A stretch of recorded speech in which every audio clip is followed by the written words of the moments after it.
저는 이제 광릉 수목원 앞에 있는 광동고등학교에서 학생들과 국어를 같이 공부하고요.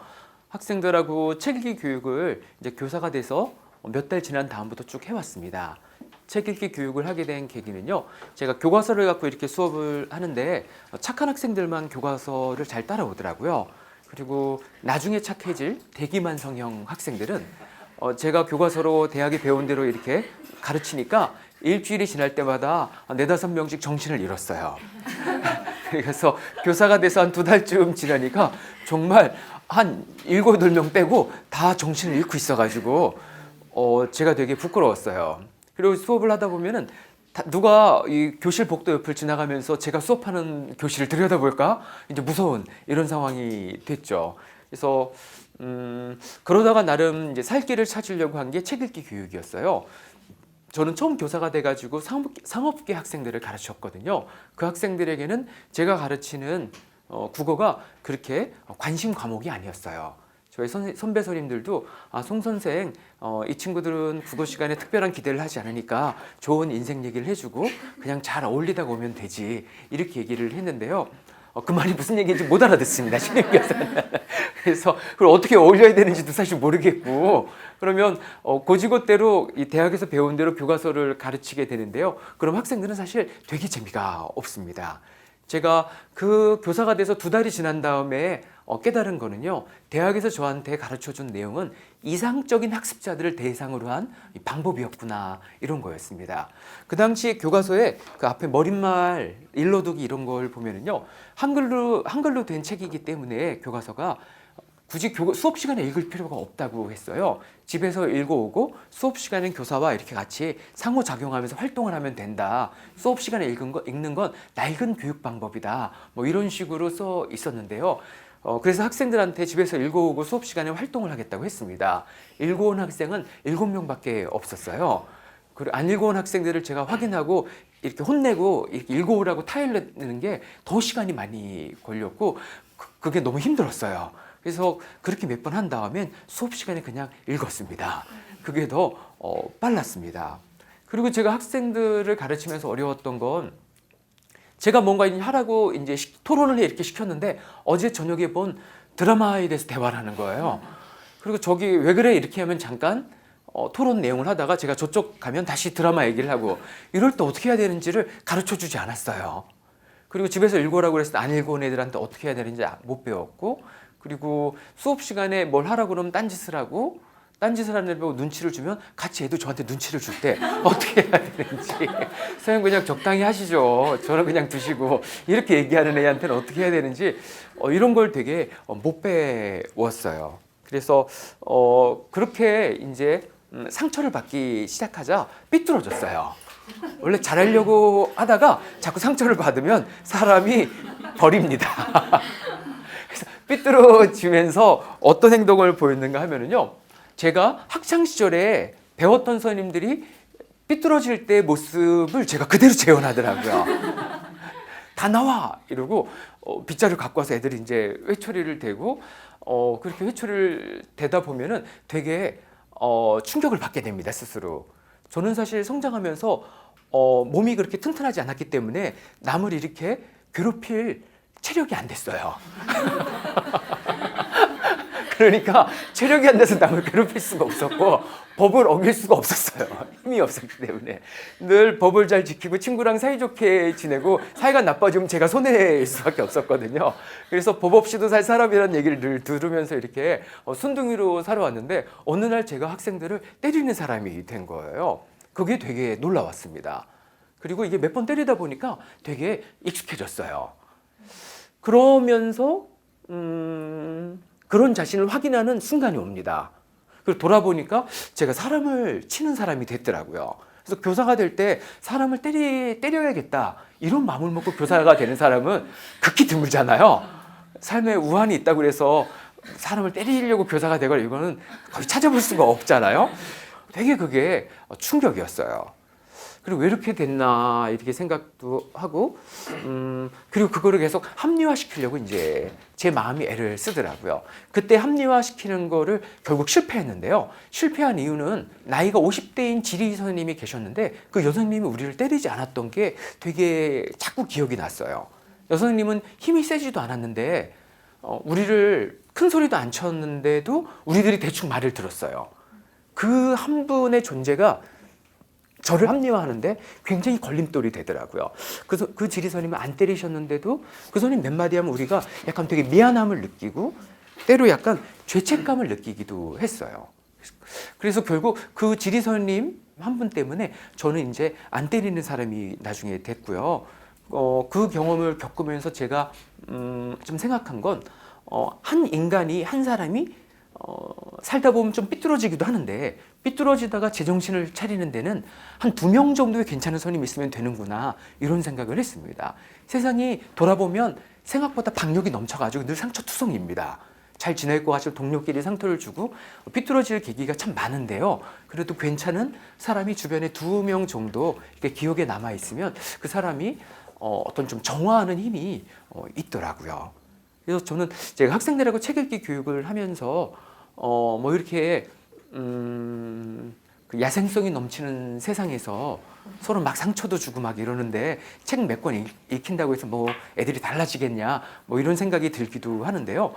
그 결과는 어떻게 될지 알 수가 없죠. 그러나 저는 가르치는 사람으로서 제가 생각하는 좋은 교육의 씨를 이렇게 던지고 그러면 그 씨가 아이들의 마음밭에 이렇게 좀 떨어져 있다가 인생의 어느 계기가 되면 그 몇 가지 씨를 이렇게 싹 틔워서 걔가 좀 나무를 잘 키우면 그 다음에 이 교육이 도움이 되고 안 되고는 학생 각각의 몫도 있다는 생각을 이제 하고 이 시점에서 저는 제가 할 수 있는 좋은 교육을 나름 제가 지치지 않는 범위 내에서 이제 성의껏 하자 뭐 이런 교육관을 갖고 이제 있습니다. 서론이 좀 길었네요. 네.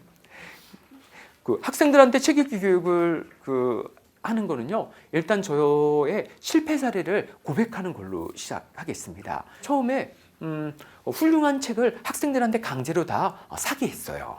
그래서 밤마다 똑같은 책을 강제로 사게 했고요. 2학년 3반은 난장에서 썰린 작은 공, 2학년 4반은 최인훈 선생의 광장, 2학년 5반은 박완서 선생의 서 있는 여자 이렇게 한국 문학의 고전들을 이렇게 알려주고서 이렇게 다 이제 했죠. 선생님들의 이 탄성이 나오듯이 결과는 망했어요. 제가 그 경험을 한 다음 저는 이제 훌륭한 고전을 권해주면 아이들이 읽기 힘들겠지만 어려움을 이겨내고 훌륭한 책을 읽으면 아이들의 수준이 높아지겠지 이렇게 생각을 했는데요. 훌륭한 책을 읽는 학생들은 훌륭한 학생들밖에 없다는 걸 제가 곧 알았어요. 나머지 애들은 책을 읽지 않았어요. 심지어 수행평가 기간이 끝나자 그 책들은 교실 저 뒤에 재활용품함이 이렇게 있었는데 그 폐유지 걷는 통에다가 애들이 다 버렸어요. 그 책을. 그래서 제가 니네 어떻게 이렇게 무식한 일을 할 수가 있느냐. 진짜 너무한다. 그랬는데 학생들이 저한테 어떻게 얘기했냐면 제 돈 주고 산 책 제 마음대로 버리지도 못하나요? 이렇게 눈 하나 깜짝하지 않고 얘기를 했어요. 그래서 제가 더 이야기를 할 수가 없어서 이제 물러났죠. 그 경험을 제가 겪고 왜 잘하려고 했는데 안 됐나 이렇게 돌아봤어요. 그랬더니 학생들의 수준을 고려하지 않고 훌륭한 책을 권한 게 문제였다고 결론을 내렸죠. 그렇게 훌륭한 고전을 권했더니 훌륭한 학생들만 도움이 됐고 대기만성형 학생들이 도움이 안 됐던 거죠. 나중에 분명히 훌륭해지겠지만 지금은 좀 보면 화가 나는 이런 학생들이 도움이 안 됐어요. 그런 학생들이 사실 독서교육이 필요한데 그래서 첫 번째는 이제 실패했고요. 두 번째 제가 생각한 방법은 눈을 감고 제 청소년 시절을 떠올렸죠. 제 학창 시절을 떠올리면서 내가 학창 시절에 어떤 책을 좋아했던가, 학창 시절에 나라면 어떤 책을 잘 읽었을까, 친구들이 어떤 책을 좋아했지 생각하면서 청소년 수준에 맞는 책을 5권 정도를 이제 정했어요. 그 5종의 책을 학생들한테 이제 알려주고 이 5종의 책 중에서 자기 마음에 드는 거 한 권씩 또 강제로 사라 이렇게 얘기를 했죠. 도서관에 책들이 있었지만 학생들의 이렇게 얼굴들을 보고 표정을 보면 빌려 읽으라고 하면 아무것도 될 것 같지 않았어요. 그래서 강제로 다 사게 했죠. 그래서 책을 또 학생들이 다 사왔는데요. 학생들의 한 30% 정도는 좋아했어요. 그리고 20% 정도는 의지로 자기의 기운을 이겨내면서 이제 인내력으로 책을 읽었어요. 그리고 나머지 절반은 잘 안 읽었어요. 그리고 반에서 한 4-5명 정도 되는 애들은 제가 권한 책을 보면서 화를 냈어요. 그 4-5명은 읽지 않고 화를 냈어요.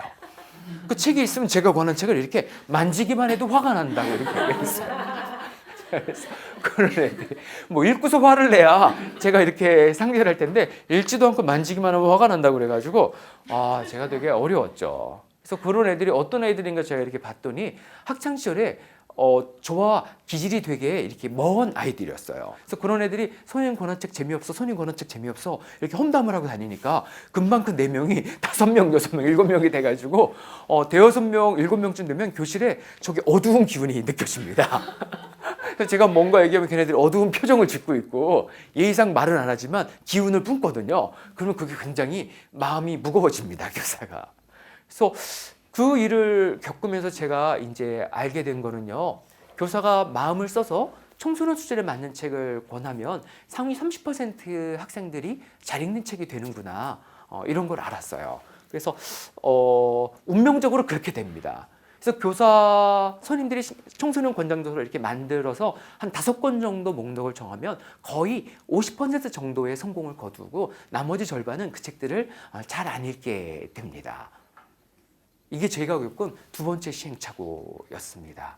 3번째 제가 쓴 방법은요. 학생들에게 선택권을 줬어요. 제가 훌륭한 책을 권해도 잘 안 되고 제가 신경 써서 학생들 마음에 드는 책을 권해도 저 같은 애들만 좋아하고 이러니까 그러면 이제 너희에게 선택권을 주겠다. 여자친구, 남자친구도 다 자기가 정하는데 책도 자기가 정해야 되지 않냐? 뭐 이러면서 이제 자기 마음에 드는 책을 갖고 오라고 했죠. 그래서 학생들이 며칠 지나서 자기 마음에 드는 책을 갖고 왔어요. 학생들이 갖고 온 책은 어린이와 함께 있는 명심보가 뭐 책은담 이렇게 성현들의 말씀으로 가득 찬 책들이었어요. 저는 그날 바로 망할 줄 알았어요. 그래서 제가 말을 꺼낸 체면이 있어서 선택권을 주겠다 말을 꺼낸 체면이 있어서 그냥 그 책 읽기를 했는데요. 아니나 다를까 시간이 지나 일주일이 지나고 2주일이 지나자 학생들이 책장이 넘어가지 않는다고 그랬어요. 원래 성현들의 말씀이 많이 있는 책은 책장이 잘 넘어가지 않아요. 그래서 한 열흘쯤 지나자 학생들이 책을 받고 왔어요. 여학생들은 인터넷 사랑소설로 싹 바뀌었고요. 남학생들은 판타지 소설로 바뀌었어요. 그리고 엄청나게 책을 잘 읽기 시작했어요. 몰입해서 잘 읽었어요. 교실 밖을 누가 지나가면 아주 그림이 좋았어요. 아이들이 다 책을 잘 읽고 있고 이래가지고 사진을 찍으면 사진이 잘 나오겠다 이렇게 생각이 들었어요. 그러나 그렇게 몰입해서 학생들이 책을 잘 읽는 교실에 안에 있는 저는 이게 별 내용이 없다는 걸 알고 있었어요. 여자아이들이 잘 읽는 이 인터넷 사랑소설은 일단 제가 몇 권 애들 책을 빌려서 읽어봤죠. 네, 한 7권 정도 읽어보니까 이야기 구조를 제가 파악했어요. 북각고 향기, 늑대 유혹, 뭐 그놈이 뭐 있었다, 뭐 그대 뒤에서 뭐 대부분 제목도 비슷해요. 그런 책들을 한 7권 갖다 읽으니까 이야기 구조가 파악이 되더라고요. 일단 얼굴이 수수한 여자예요. 집에 돈이 많지 않아요. 남자에 집착하지 않아요. 성격은 좀 거칠어요. 이런 여잔데 이유 없이 남자가 따라서 고민이에요. 얘가 학생이면 전교 1등도 제일 좋아하고 전교 짱도 제일 좋아해가지고 관심이 없는데 자꾸 이렇게 애들이 날 따라 이러면서 누굴 고를까 하다가 그래? 그러면 젊으면 일단 야성이지 하고 짐승남을 딱 골랐는데 그랬더니 짱 옆에 있는 날라리 여학생들이 화가 나서 날라리 여학생들이 음모를 꾸미면 짱의 손을 잡고 날라리 여학생들의 음모를 헤쳐나가는 10대 여자아이들이 관계에 대한 이 열망이 있는데 현실에서는 이 열망만큼 이 꿈이 잘 이루어지지 않잖아요. 그런데 이 관계에 대한 열망을 대리 만족시켜 주는 겁니다. 그러니까 현실에서 잘 안 되는 이 관계에 대한 꿈을 이 대리 만족시키면서 위로해 주는 이게 이 책 읽기의 그 어떤 마음의 구조고요. 그리고 남자아이들이 좋아하는 이 판타지 소설은 10대 아이들의 남자아이들의 권력 욕망을 이제 위로해 주는 요소가 있습니다. 남자아이들이 이제 10대가 되면 나름 이제 올바름, 옳고 그름 선하게 되게 눈이 뜨고 정의의 감각이 이제 생깁니다. 그러면 보면 교실은 많은 그 위계와 아이들의 힘, 서열 이런 걸로 가득 차 있거든요. 그런 거에 문제 제기, 그게 되게 부당하게 느껴지는데 문제 제기하기에는 너무 내 팔뚝이 얇습니다. 이렇게 행패 부리는 애들은 부모님이 어떻게 먹여줬길래 저렇게 팔뚝이 굵은지, 우리 부모님은 어떻게 했길래 내가 이렇게 몸이 연약한지, 이런 거, 이 부조리함에 한탄만 할 뿐입니다. 그런데 이 판타지 소설을 보면 어쩌다가 기이한 인연으로 큰 힘을 얻게 돼가지고 온 우주의 악당들을 다 물리치고 다니는 그런 얘기거든요. 정의를 실현하고. 그러니까 속이 후련한 거죠. 이게 이 이야기의 구조인데요. 그러나 책장을 덮고 현실로 돌아오면 현실은 하나도 달라지지 않습니다. 그래서 이런 책 읽기는 이 힘겨운 삶을 위로해 주기는 해요. 근데 삶의 질을 높여주거나 현실의 문제를 해결할 그 능력을 키워주지 못하는 책 읽기입니다. 그러니까 약간 술, 담배 비슷한 책 읽기가 아닌가 싶어요. 그러니까 술, 담배가 인생에서 필요하긴 한데 그런데 그것만 너무 많이 이렇게 하고 살면 인생이 좀 이렇게 약간 너무 허약해지잖아요. 그래서 그런 책은 인생의 이 힘겨움을 좀 달래는 책 읽기고 또 인생 그 사람의 능력을 높이는 책 읽기를 함께 병행해야지만 이 좀 인생의 균형을 좀 얻고 삶을 잘 헤쳐나갈 텐데 뭐 이런 생각을 제가 했죠. 그래서 학생들에게 선택권을 준 책 읽기는 대다수의 학생들이 너무나 재미있는 책을 갖고 와서 너무 책을 잘 읽어서 성공이라고 얘기할 수가 없었습니다.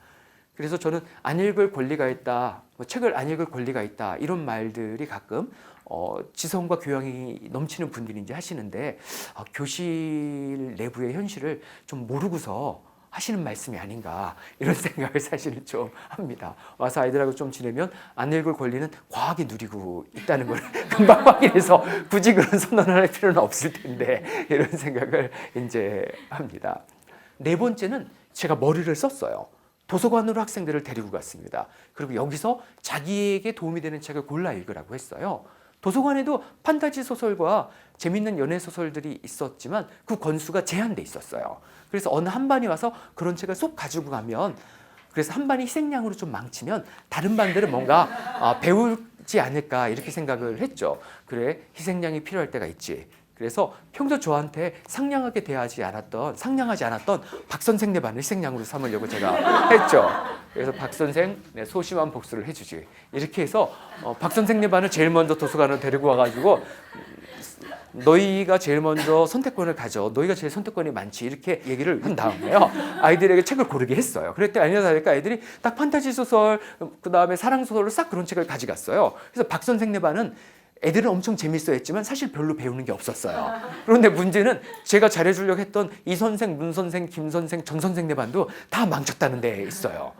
그래서 이 선생, 전 선생, 문 선생 네 반은 제가 잘해주려고 했었는데 망친 이유는요. 그 반 학생들은 이기적 유전자, 정의란 무엇인가, 시간의 역사, 소유냐 존재냐, 사랑의 기술 이런 훌륭한 책을 어디서 제목은 들었던 훌륭한 책을 갖고 가서 이런 책을 읽는 거예요. 그리고서 한 달이 지나면 책 읽기가 저는 적성에 맞지 않네요. 저희 교과서가 역시 좋은 책이었어요. 교과서로 수업을 하면 좋겠습니다. 나라에서 만든 책 역시 다릅니다. 뭐 이렇게 얘기를 해서 국가에 대한 믿음이 높아지는 건 굉장히 긍정적인 교육 효과였는데요. 책 읽기에 자신이 적성에 안 맞다는 이 부정적인 결론을 내린 게 치명적이었어요. 그래서 학생들에게 도서관에 와서 선택권을 줬더니 너무 감당할 수 없는 훌륭한 책을 갖고 와가지고 망한 문제가 생겼어요. 그래서 이런 실패를 겪으면서 저는 참 될 것 같은데 안 되는 게 되게 학교에는 많구나 이런 생각을 했어요.